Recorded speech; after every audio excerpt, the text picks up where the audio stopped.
Hi, Hi, Mom. Good morning. Megan. Good morning. Hi, Mom. Welcome to Sacred Soul Mornings. Yes, Megan, this is my mom, Marcia, and we are here being the moms and grandmas that you never had or aunts. there And if you you're go. related to us, yay, you Yeah, get us. yeah. We are here talking about spiritual stuff with an open mind and heart and like zero judgment. Um, Yeah. yeah. And so we've been going through the Tao Te Ching and we're in chapter 16. And on hmm the version, it's called Return to the Root. And my version is the still point, being still, the still point. Yeah, and so we read through these weekly and then we kind of contemplate on them throughout the week and then we talk about them. And so this one was, I thought, such a powerful chapter. Like, Me too. if you need to awaken, just take this chapter, rip it out, run around, think about it. This is the one. It was really packed with a lot of different thoughts in it. And when you said root as your title, I know that one of the things I wrote down in my notes when I was looking at it yesterday, the root is the source of everything. It's the beginning and the end, kind of like the Alpha and the Omega. Um, it is being still, it's the stillness, it's the destiny, but it doesn't mean destiny as in the final destiny. It just means kind of like that initial beginning and end. The root is the constant. And then I go to chemistry and I go to mathematics, but it's not really that kind of, but it's something that you can count on, the constant and discernment.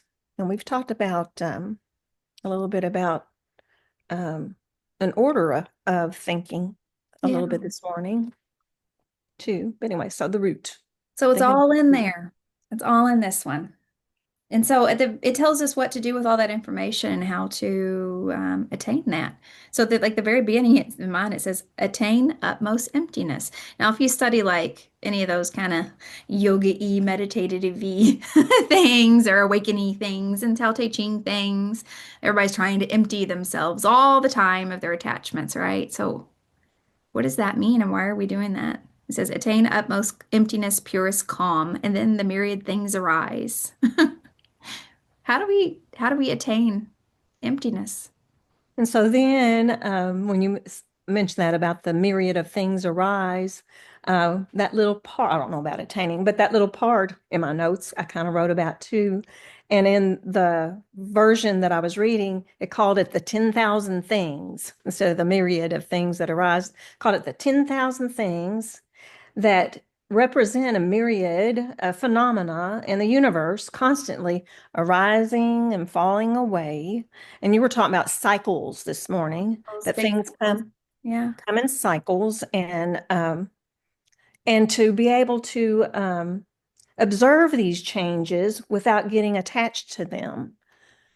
And that's gosh, it's so pertinent with everything that is going on around us. I guess that's life. It can be family stuff, it can be um, government stuff, it can be news or whatever, and not Natural disasters, natural or natural disasters. disasters, and not getting attached to them, recognizing their impermanence, and then returning once again to the root. So I guess just being aware and conscious that we um, are not all this that's packed around is like the layers of an onion. You've Yeah. mentioned that before, Yeah. and that we are.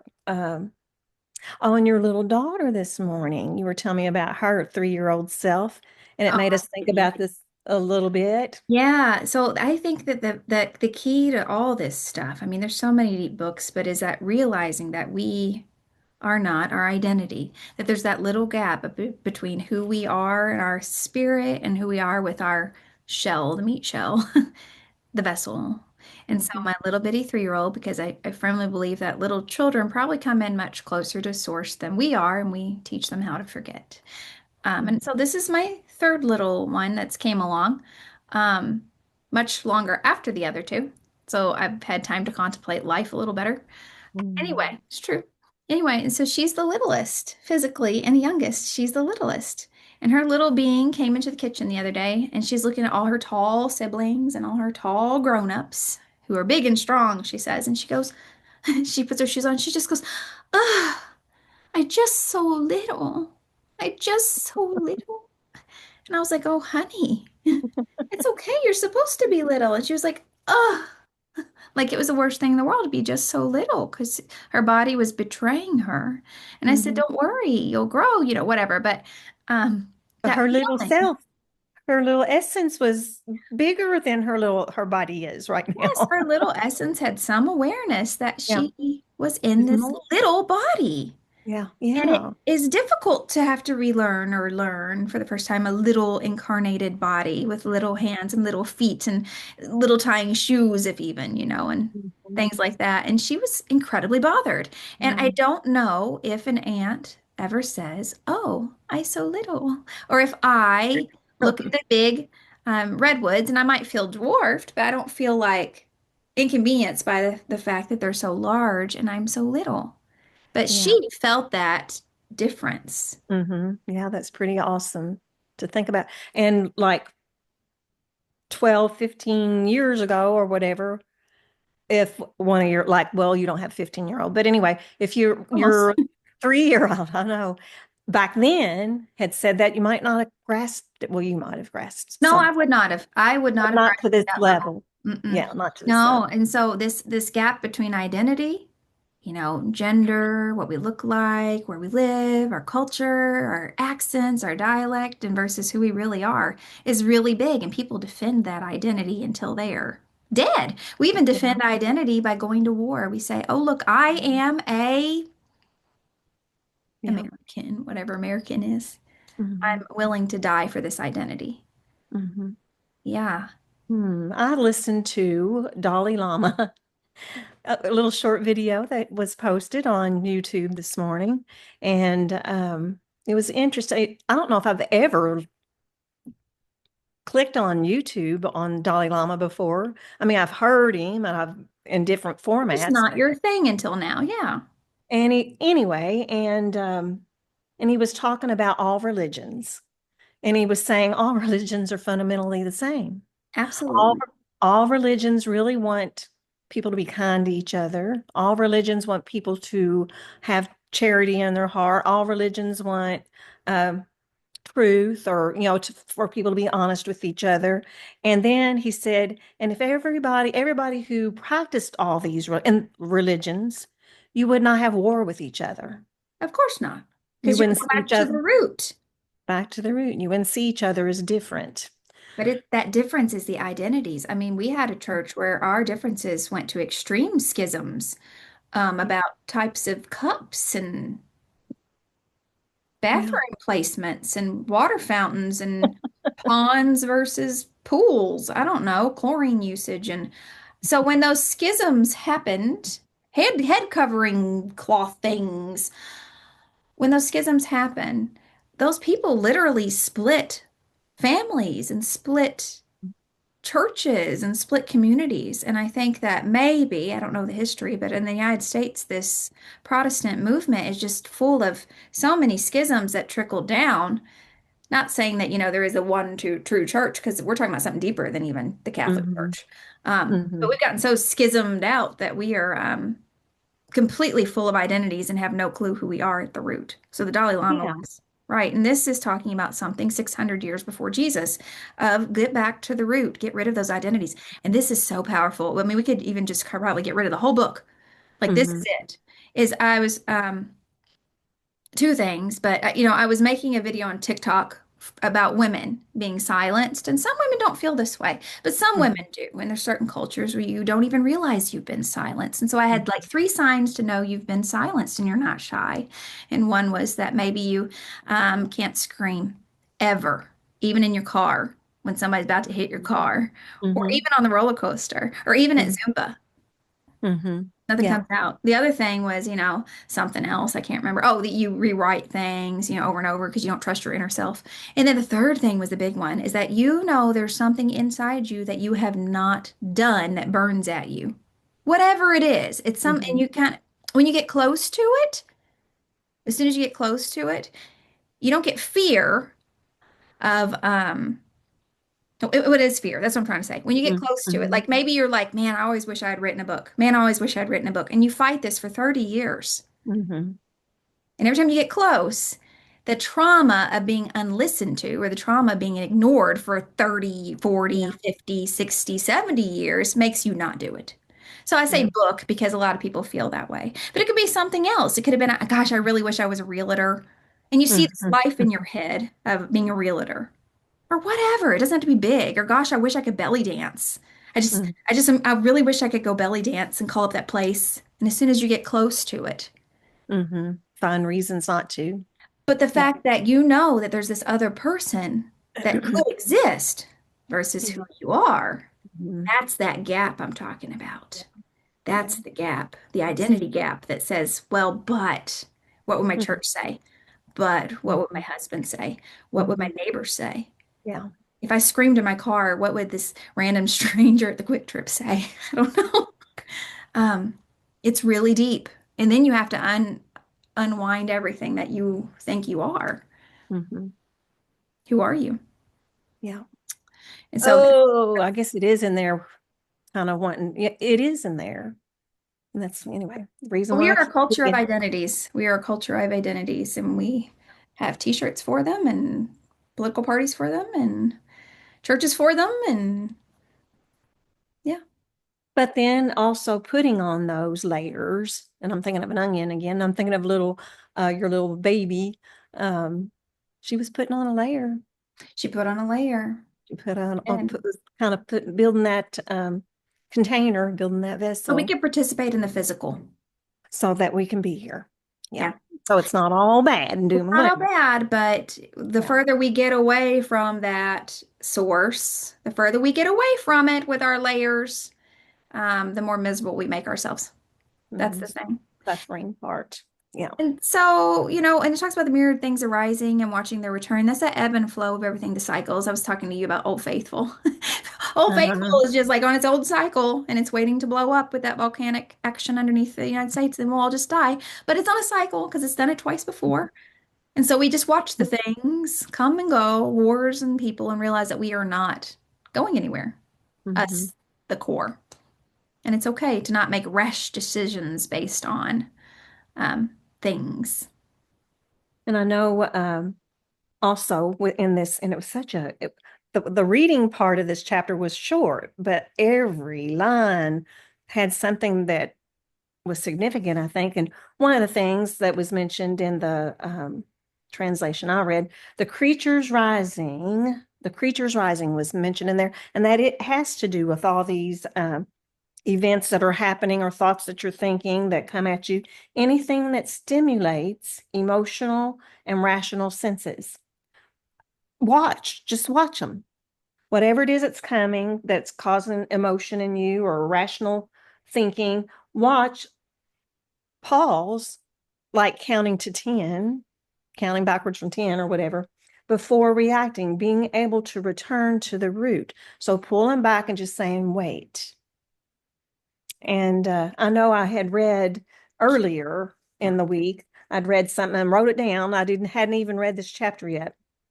And I put this morning, talking about myself, I listened to a short podcast that advised when worrying about something, here's the same thing, stop, look at the worry, like name it and I've been trying to practice that a little bit. It's like, oh, I'm sad. I'm sad. Go ahead, feel that emotion, sad for a minute, maybe not even a minute, 5 seconds. Seconds, but it feels like a Yeah. minute. Even And seconds. then Yeah. just let it float on by. And it doesn't always work, but sometimes it did float on by. And I could start thinking about something else Exactly. because And we are our thoughts, kind of. Um, anyway, I thought that was kind of interesting how these connections I happened. love that. Well, that's what I do with my students first when they're young enough to get it. Because once we get older, we start learning more and more layers, and it's really hard to unlearn those. But if I get somebody who's younger, this is second nature to them. And I don't know what the end result will be, but is that, oh, we have 10 minutes left on here. But anyway, I teach them about feelings because a lot of times we deal with anxiety about talking. No matter what your talking difficulty is, you have anxiety around it. I can't even imagine if you have had a billion years of therapy for saying a sound wrong, how you're going to feel by the time you're 16. Yeah. Anyway, so part of that is I'm going to have to get past this feeling. And so we have to identify that we have a feeling, like you said. What is the feeling? And I ask him, where is it in your body? And let's let it arise to the point that is the most terrifying. So we try to simulate that in their room. I try to make it that uncomfortable where we can tolerate that feeling arising to the level of I'm going to die. But then you Mhm. have to let it wash through you because you're doing physiological things. It literally, I'll say, wash through you. And usually they're chest, neck Mhm. areas, breathing areas. Um, that's where it gets stuck. And we have to overcome that circuitry loop with the adrenals, probably. Mhm. That's Yeah. what you're doing. And that you will not die of that feeling. You will not die of that feeling. You will Mhm. not. Yeah. And to rewire it, you Yeah. have Wire it. to face it incrementally. Mhm. Anyway, that's yeah. And so you're naming it, and that's important. Letting And it pass it's by. feeling where it lives Yeah. in your body. Mhm. But we are not those feelings, and that's back to this chapter. Because who are we as when you're saying the name, we're observing the feeling. So who am I? I'm the person who's laying on the floor feeling the feeling. That Mhm. takes it out, man.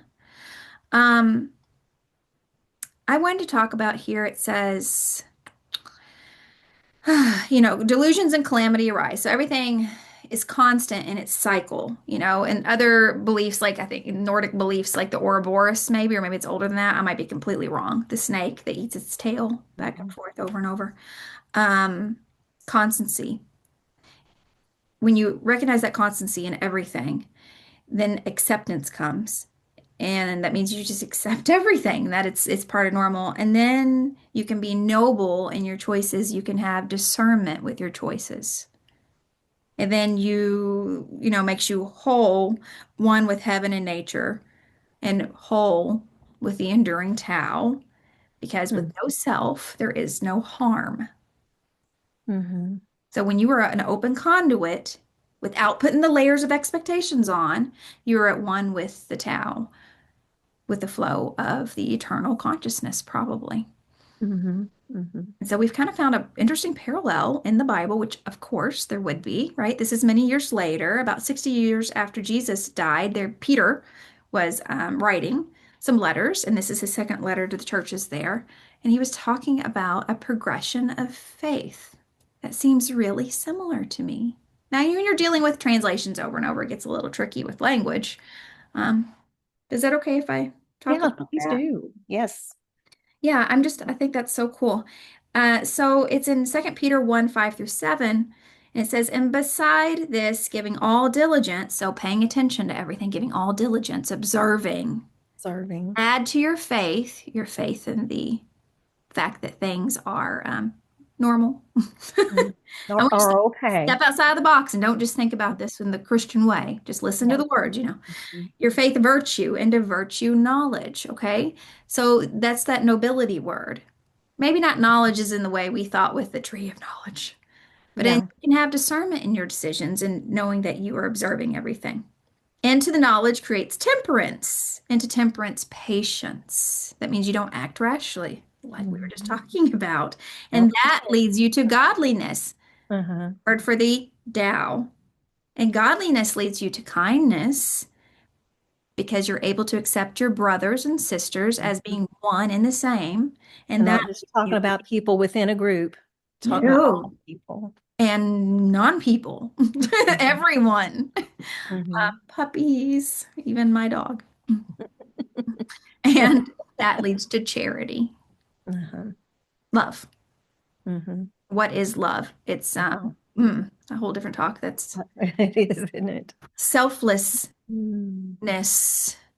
selflessness, but it's not like I have to be selfless to be Mm-mm. good. It's love is when you realize who you are. Okay, I can explain this real quick for me. I don't know if anybody else is going to get it. Love Mhm. is when I realized, and this wasn't probably till this year of spiritual Mm. searching of 41 years. When I realized that I am the same as those who come after me, my little people, Mhm. biologically, and my people I work with um, professionally. I Mhm. am the same. I can treat them in the way that I wished I had been treated. That's Mhm. love. Mhm. Yeah. I Yeah. say that on everything I make, TikTok videos or even doing this is I want to be the voice I did not have Hmm. in the difficult times. That's Hmm. what love. That's why Jesus came too. It is. Yeah, That's the salvation. That's it it. is. Because you're When the, saving yourselves. You're hmm. saving yourself. And in this incarnation, I can't feel it the same way, but it's Hmm. healing the whole. Hmm. So when you choose to treat someone um, in a way that you did not have, Hmm. Yeah. like an example, I'm trying to think, like the divorce thing. Goodness, boy, that's a big one, right?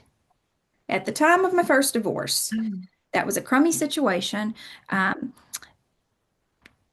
Teenage me went to a respected person in Mm. our denomination and said, "This is happening to severe levels with I'm going to be dead levels." And I was told, yeah, I was told that I was going to send him to hell because he may be lustful for another woman at some point in my life. Now, I did not hear what I needed to hear because we were all trapped in this Mhm. group. So now I publicly like to talk to women and say, in case you need to hear this story, I'm here. I believe you. You can do something else. Your life is worth way more than that. That's Yeah. it. I just want them to hear that voice. And then it doesn't matter if it's 7 people or 15 people, but people that need it hear it. So I call those breadcrumbs. We put out breadcrumbs for other people, and that's why we're doing this. Yeah. Thank you, Megan. Yeah. 3 minutes. Do we want to just kind of fast forward to Yeah, the titles of the next one? mine's so funny.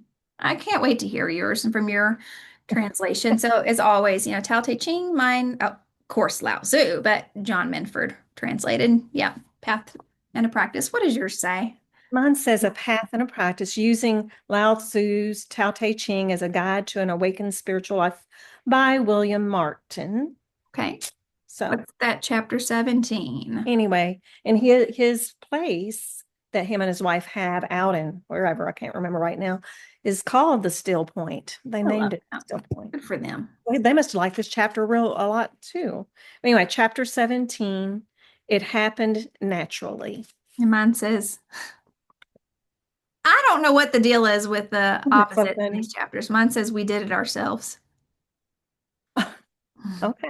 So that will be the great mystery for next time with Sacred Soul Mornings. It'll How all do they, it mesh. all comes together, but It'll all woo, mesh. that one's opposite. All right. And I think I noticed, Mom, I didn't curl the back of my head, just I the like front. your hairdo. This is Sacred Soul Mornings. Life is a journey, not a checklist of any kind. So just enjoy the ride and enjoy the day. Yeah, Yes. Have a good one. you Thank you, Meg. too.